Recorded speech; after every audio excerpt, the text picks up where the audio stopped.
Gregory. I'm one of the trustees for the Archive of Information Technology.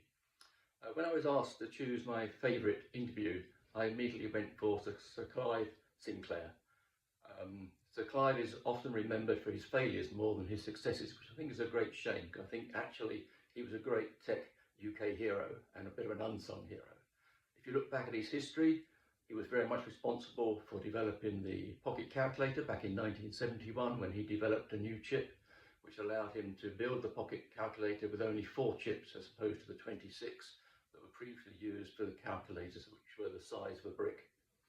In 1981, he led the way forward on home computing, something we now take for granted, that we all have personal PCs, and he did that with the ZX81, followed by the ZX82s and Spectrum, which became very famous, was used by a lot of people, and actually had a big impact on developing the UK gaming industry.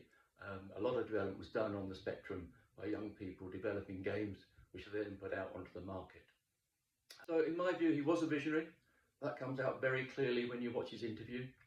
And I think one of the things I'd like to highlight is I chose Sir Clive because a lot of us now benefit from his imagination, his inventions, his technology, but also it amplified what the archive is all about. You can go onto Google and you'll find all the facts about Sir Clive.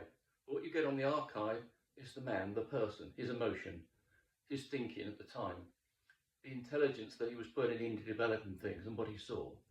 And he highlights on the interview that there are 2 things he wanted to do. One was to make tech smaller, and one to make it accessible to everybody. And I think he achieved that.